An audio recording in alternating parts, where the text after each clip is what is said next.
Dear students, in our last video, we reviewed the concepts of evaporation and now we will move to more comprehensive topic on evapotranspiration.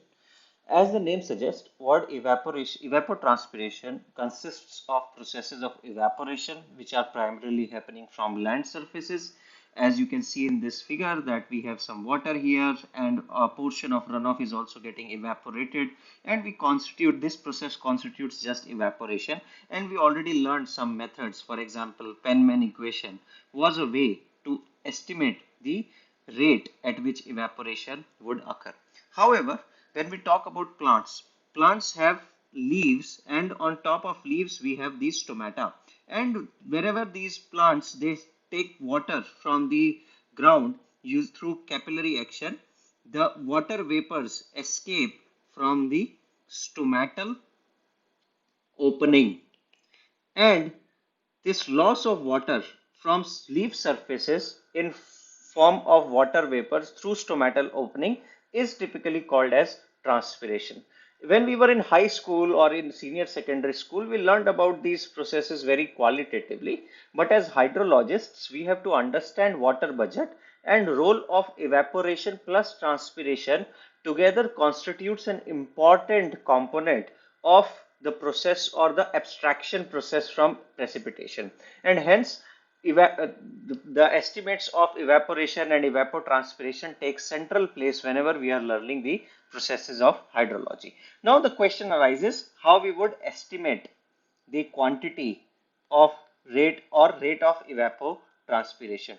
Now when we learned in our previous method, that is when we were talking about Penman's equation, we said that we can estimate rate of evaporation as delta times evaporation from energy budget method plus the psychrometric coefficient multiplied by evaporation estimated from aerodynamical method divided by delta plus gamma, and we said that this is our net resultant of evaporation, and we call this as Penman's method.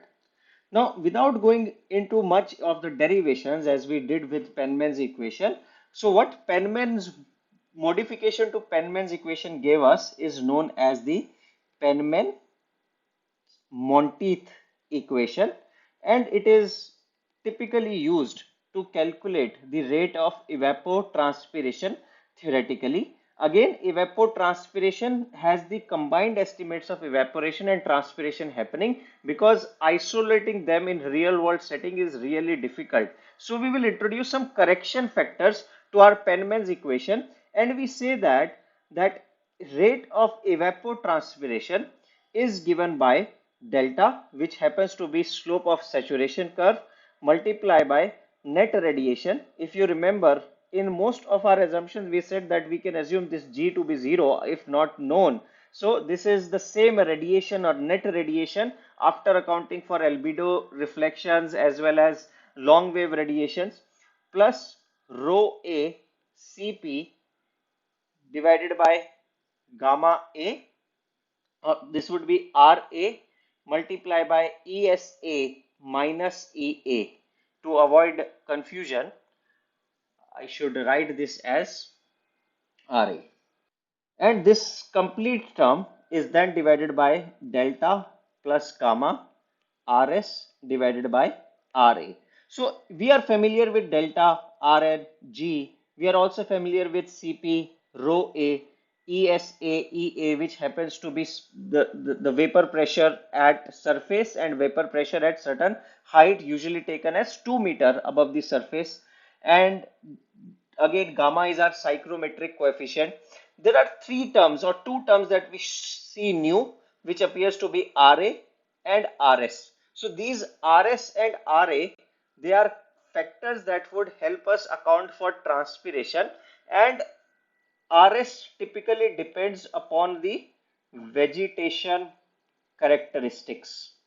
We do not have to remember these formulae as it is, but we have to remember that what are the various parameters that influence evapotranspiration, and if required, what is the best way to estimate that. So also this is again multiplied by delta, which happens to be the latent heat of vaporization.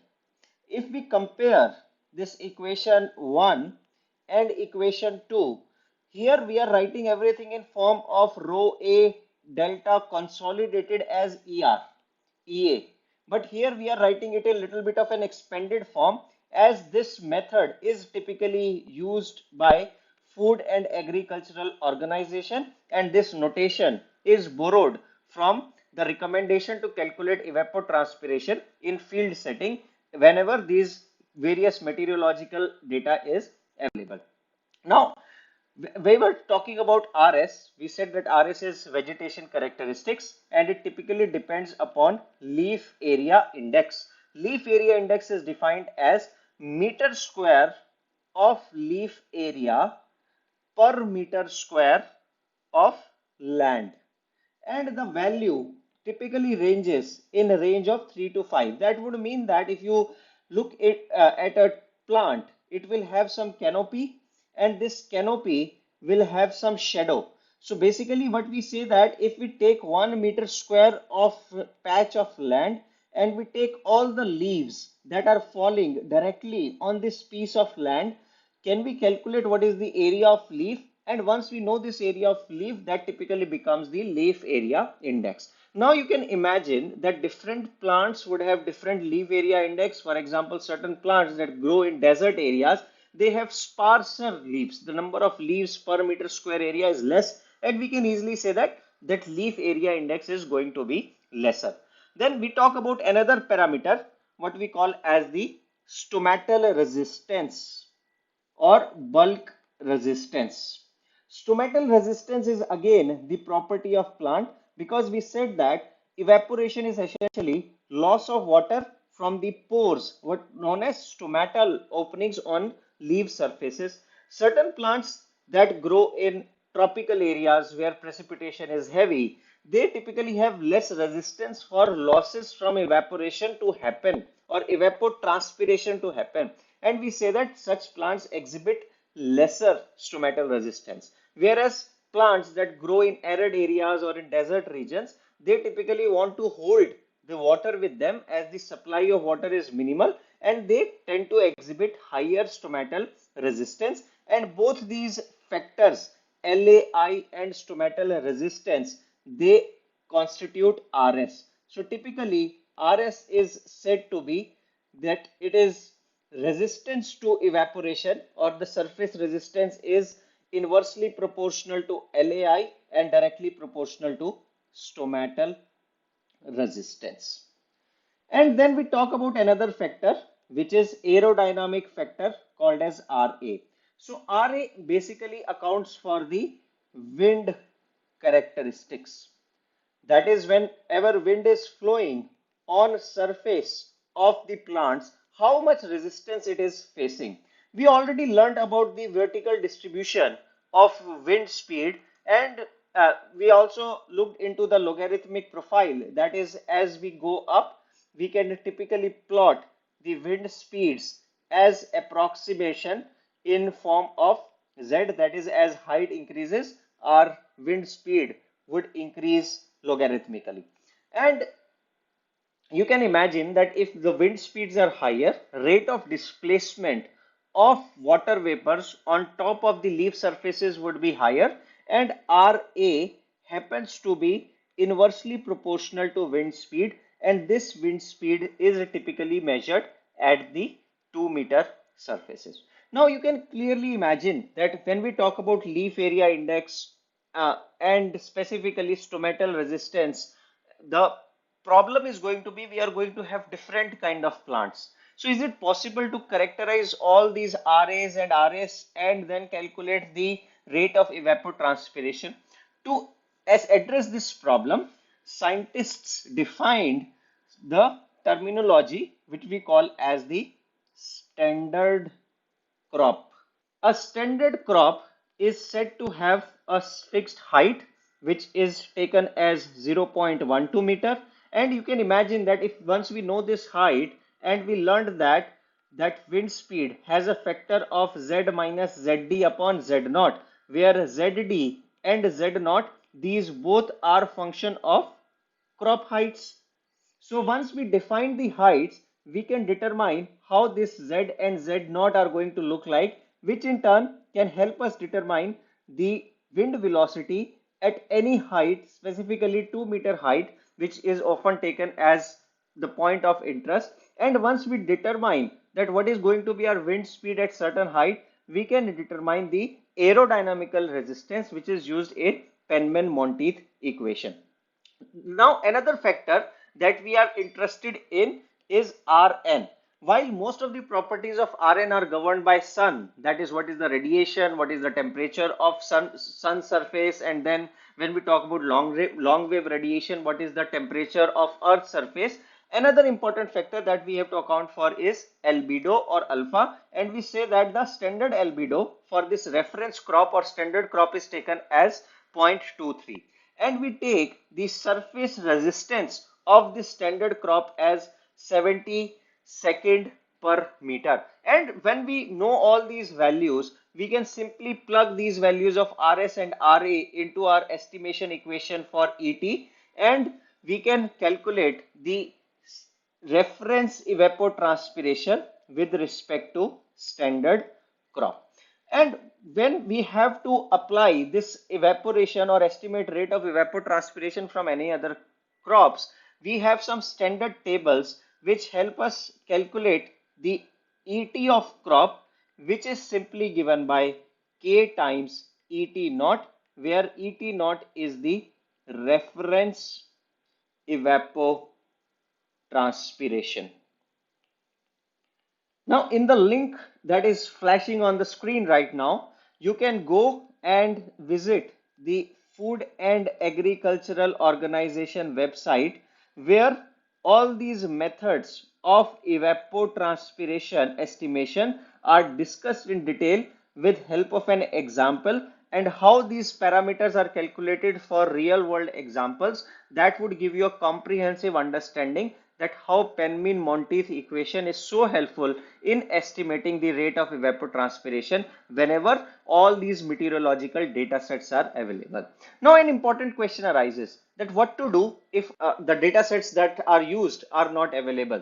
So what to do in that case? So for certain areas, we have also identified certain empirical relationships, and these empirical relationships, they are determined by lot of experimentations, and these experimentations are highly localized in nature, and hence their application has to be used very carefully, because if formula, for example, is developed for United States of America and it is working well in the areas of US, that may not work in the setting that we have in context of Indian subcontinent, because our climatology type of crops that we have, the sunshine hours that we have, they are very different, and hence these empirical relationships, they have their upper limit in terms of application. On the other hand, Penman-Monteith equation is driven by fundamental physics, and hence is generally applicable to areas across the globe, given that meteorological data, which includes evaporation, which includes radiation data sets, as well as vapor pressure data sets, wind speeds are generally available. The one form of ET naught that we often encounter after substituting RS, R naught, albedo is sometimes given by 0.408 Rn minus G plus gamma 900 divided by T plus 273 ES minus EA divided by delta plus gamma 1 plus 0.34 U2.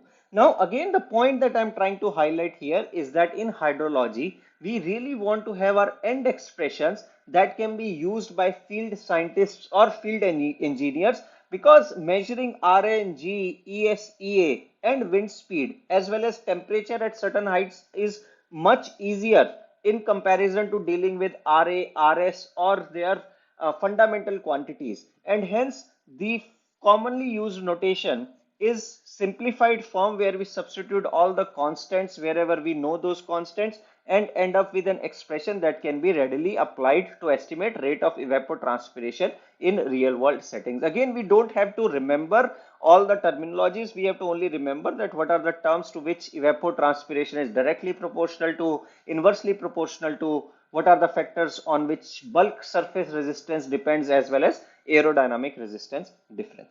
Now, another important point that we have to keep in mind, that all the methods that we have discussed, specifically Penman, Monteith methods or other empirical methods that I was mentioning, they give us the measure of potential evapotranspiration method. Now, these potential evapotranspiration method, they give us the rate of evapotranspiration, assuming that enough water is available with plants.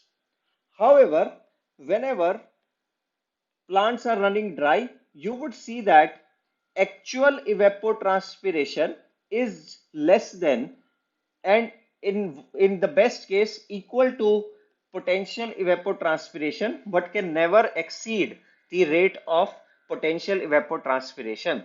And generally, the amount of available moisture is defined as difference between field capacity and permanent wilting point. So field capacity is defined as that limit of moisture that a soil can retain before it starts draining off. On the other hand, permanent wilting point is defined as the moisture level beyond which roots of plant cannot reach and they cannot draw the moisture. So for example, if we have a plant here and we have some roots here, but our moisture is present at certain depth D, which is greater than the depth of root zone, then we say that this plant is never going to reach this water, as its root are unable to suck water up through capillary action, and at this point our crop is going to wilt or die, and we say that permanent wilting point has